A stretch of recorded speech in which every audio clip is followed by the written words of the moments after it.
everyone's happy. That's not how you play the game. We have to work with the patients much more than we do today.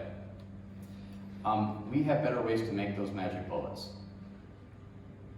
When I started, we basically had, the first magic bullet was vitamin, which was all-trans-retinoic acid. This is a derivative of vitamin A. You need it to see. Actually, you need cis-retinoic acid to see. Trans-retinoic acid binds something called the retinoic acid receptor, goes in those cells in your body, changes programs in those cells.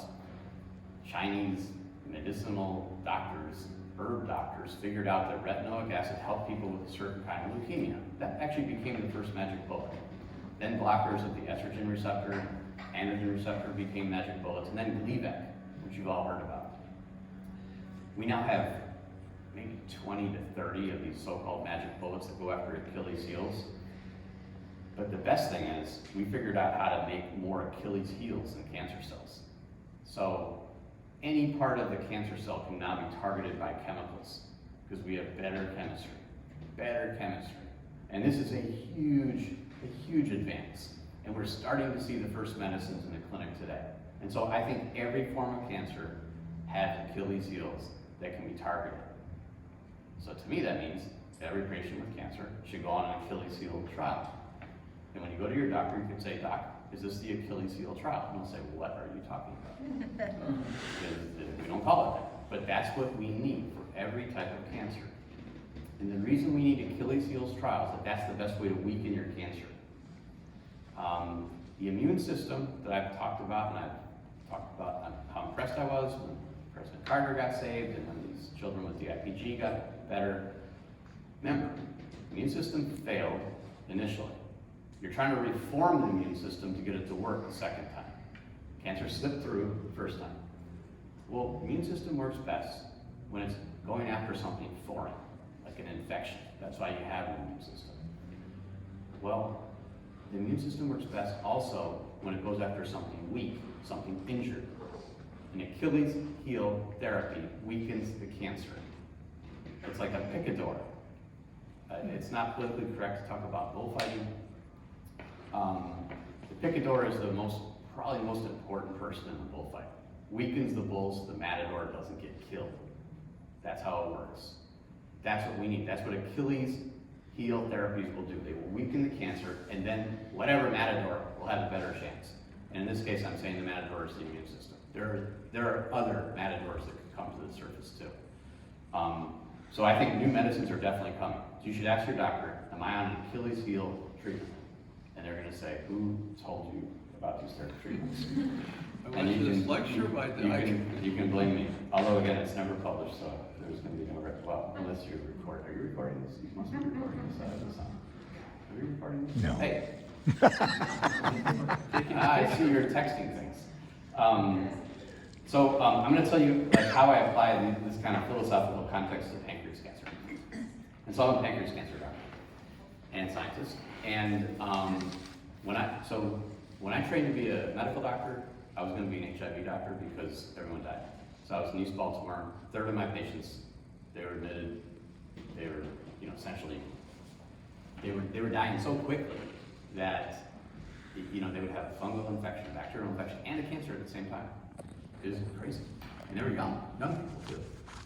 So I thought for sure I was going to do HIV. But when I matched in medicine, I ended up going to Boston. And when I started my residency, that's when the advocacy groups had gotten together. They started the triple therapy trials, and they were immediately positive. And so the ID doctors stopped working in laboratories. They started coming to the hospital with their long white coats, and those patients were gone. And they all became, their own building. They all got better.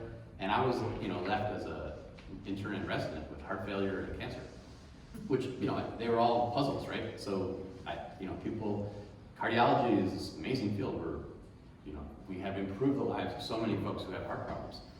But heart failure is still, very difficult and challenging. Cancer, though, was awful. And pancreas cancer was, to me, the worst. And I met a couple of patients when I was an intern, didn't get better. I started reading about the disease, and no one to talk to. I talked about, Betty Ford and, breast cancer in 1971. I mean, this was like, what was this, 1994? And no one wanted to talk about pancreas cancer. It was a rare cancer, so-called rare cancer, and all of my mentors or whatnot who were supposed to advise me said, don't work on that. And it wasn't, they meant well. They were like, try to pick something where anything works. And I was thick. I'm thick, so I pushed and prodded and read, and I decided I would work on it. And so I did. Met all kinds of patients over time. Was lucky, I would say. Didn't pay attention to the negative vibes. I didn't worry that I wasn't working on a disease where people got better, and they said there was a career path and all that stuff. I just did what made sense. But my path was long because of this. Anyway, so I made a model system of pancreas cancer in a four-legged animal, tail, called a mouse, and the mice were sick. And then I said, great, we're going to treat the mice. I couldn't in our great country because there was a patent that prevented scientists from treating mice with cancer with medicines. Could you imagine our country passing a patent, not allowing the scientists to treat the cancer in the animal that they spent their whole career making? I could not understand. I was perplexed. And I went to my boss at University of Pennsylvania, and I said, I have to treat this mouse. He said, you can't do it here, you have to use genetics. I said, well, I can't do genetics in the clinic. And he said, well, good luck. And so I looked in the north and south of the border, looked on a barge, because just had to be outside of the U.S. territory. But I came to a meeting at Cold Spring Harbor and met somebody who wanted to start a cancer center in Cambridge, England. And he heard what I was doing. I said, fine. Took my mice. I had to convince my wife that it was not as easy. But we moved to England with the mice to treat the mice, and the mice didn't get better either. So the patients didn't get better, the mice didn't get better. And then the light bulb went up. And that was like the first clue we had that it was really hard to get a medicine into a pancreas tumor. The blood vessels collapse. So you've probably heard of angiogenesis. Oh. This is a big word, but it means blood vessel growth. If you have a spider angioma somewhere, a lot of us have them, push it, red, it blanches. Think of that inside the cancer, lots of blood. Your cancer usually is greedy, sucks in nutrients, needs a lot of blood flow. Pancreas cancer is opposite. It's like a cactus, doesn't like blood, lives in sand. And that means you can't get the drugs in because there's no way to get through the blood vasculature. And that was what we found in a mouse. And then it became, how do we open the blood vessels in a pancreas tumor? And one thing led to another, led to a job at Cold Spring Harbor, and where I've been for the last 10 years now. When I came though, the Lustgarten Foundation recruited me here. And they said they wanted my advice on how to change things. I said, well, we need to fund more people to go after this disease. And so we have. We funded a lot of people in our country to fight pancreas cancer. And in my own laboratory, I've kept working on various things. I've come up with maybe how I look at this disease and how I would improve things for all patients with pancreas cancer. And there's basically 5 science problems and 2 medical problems. 2 medical problems I alluded to. One is that patients with pancreas cancer are sick. They usually don't get a chance of a clinical trial because the doctor says you're too sick. And if you do get a clinical trial, you only get 1 chance. And so I've said, well, it's all bogus. I want every patient to have many chances. Many chances. And the second problem we have with pancreas cancer is we can't find the patient early. Meaning, you don't go to the doctor and say, check my cholesterol and check for, my pancreas cancer. We don't have a way to do it. We have a good way in the intestines, colonoscopy, great. Actually saves lives from colon cancer. We don't have that for pancreas cancer. That's not unique. We don't have that for ovarian cancer. We don't have that for brain cancer either. But we don't have early detection, and we have no way to really help patients easily because of the way we do clinical trials. But we have 5 scientific problems. One of the 5 scientific problems is that Achilles heel I talked about. In pancreas cancer, our Achilles is called RAS, R-A-S. And it's really bad. It's a bad protein. I study it, think about it a lot. We have some, exciting new ideas about it. But the thing I'm most excited is there are medicines coming to get it. So it's got most wanted. I have a little plaque in my office that says, most wanted, RAS.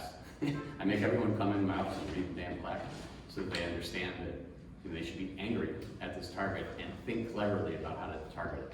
So that's one of the 5 things.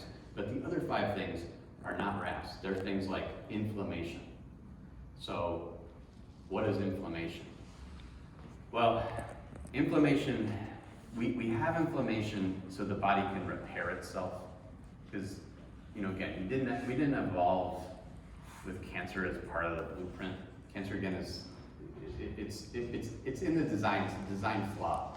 But again, we have children way before we usually get cancer, and so this is a design flaw.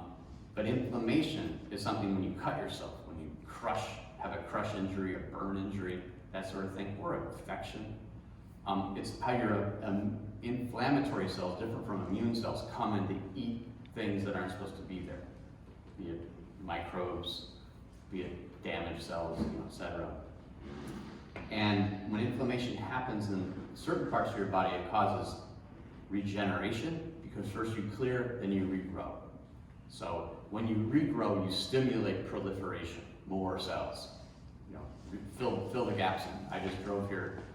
I was late because fog hit after you called me. You all don't notice, but on the way here today, I couldn't see 10 feet.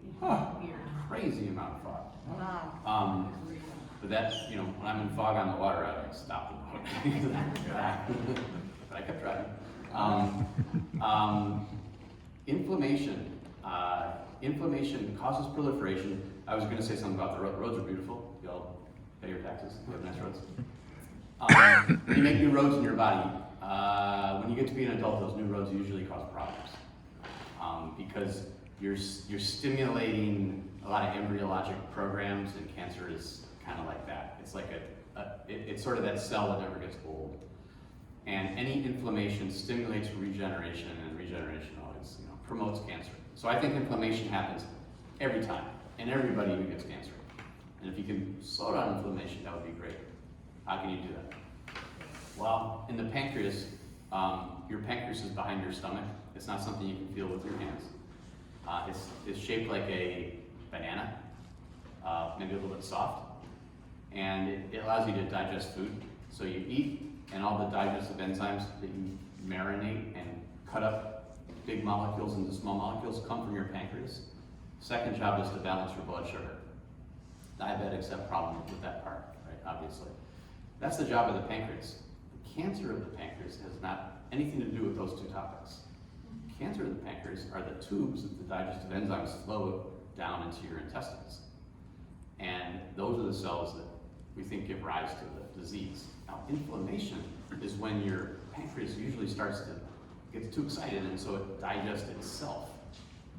Sounds a little bizarre and, I don't know, troubling, but you make all this enzyme and it just starts to eat itself, eat your pancreas. And so your pancreas is set up to stop inflammation. And you have actually a whole homeostatic system that slows down inflammation. Turns out you can promote inflammation in your pancreas by probably indulging too much in fatty food, tobacco, too much alcohol, and then bad luck. Bad luck would be gallstones that go backwards up your pancreatic ducts. And finally, there are families that have pancreatitis. They inherit genes that get pancreatitis. We know that pancreatitis actually promotes cancer, like in those mouse models I talked about, and in humans. So we're trying to suppress inflammation as a way to prevent pancreas cancer. Big program in that. And obesity, which I mentioned before, promotes inflammation in your pancreas. So you should still eat what tastes good. You should probably exercise.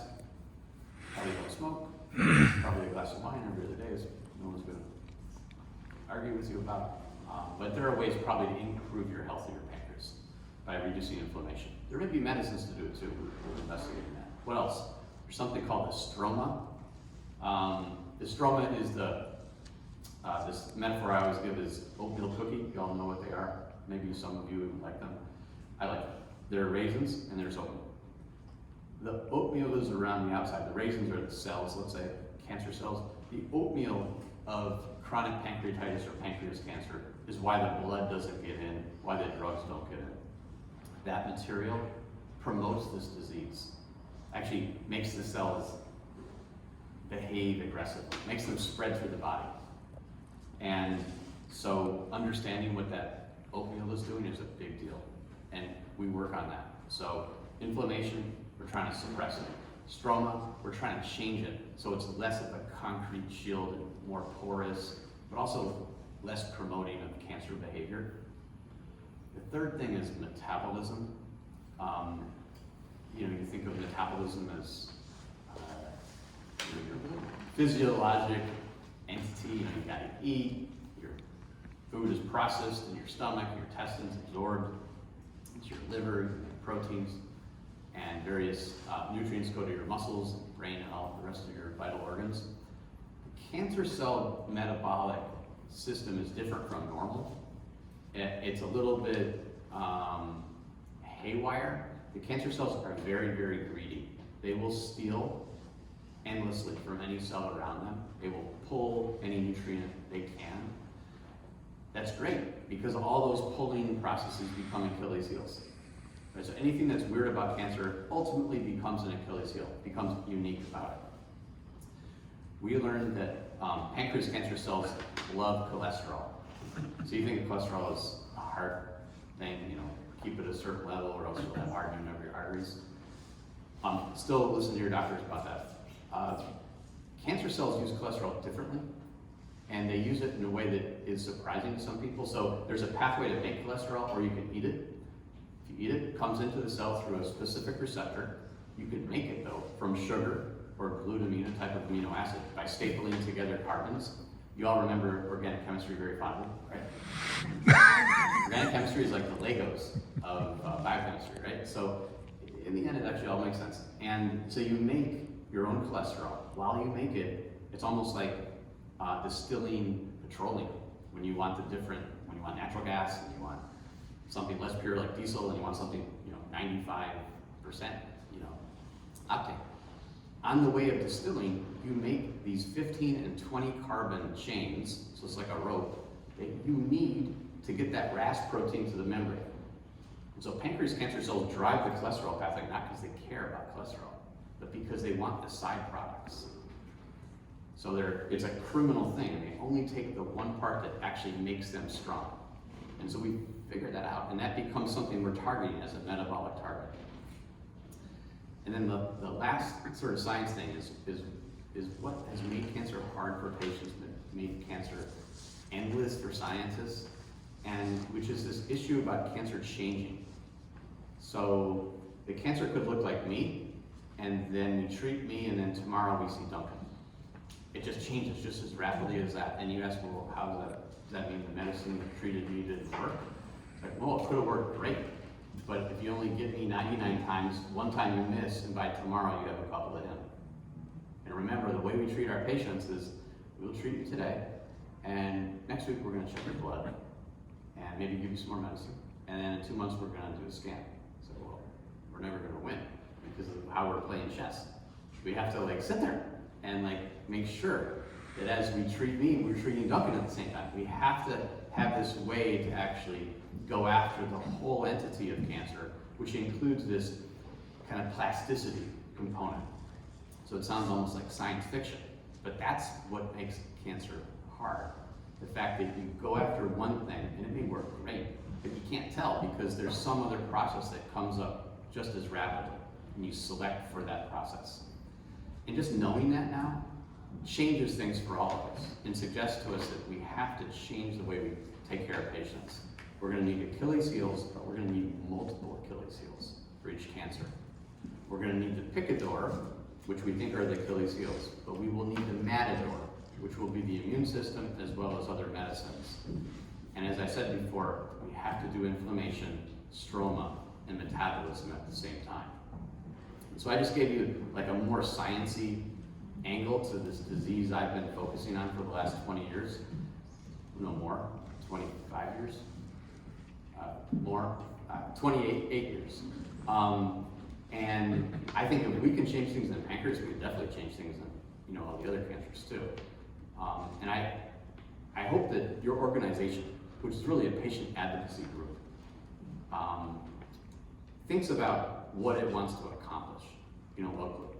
And, having a group to talk about going through treatment and all of that is good.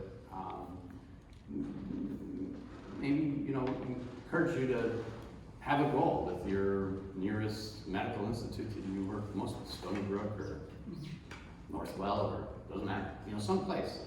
And ask, could you have a fighting chance, clinical trials program? And just say you want to have Achilles heels trials and, some deep dive where a bunch of doctors help one patient, not one doctor help a bunch of patients. And, they're going to say there's not enough doctors, and that's true. And so the approach that we're trying to take is have the doctor have a couple of scientists. Scientists that go into cancer research, a lot of them have the same motivation you do, but they're not allowed to work with doctors, right? And the doctors are so busy with standard of care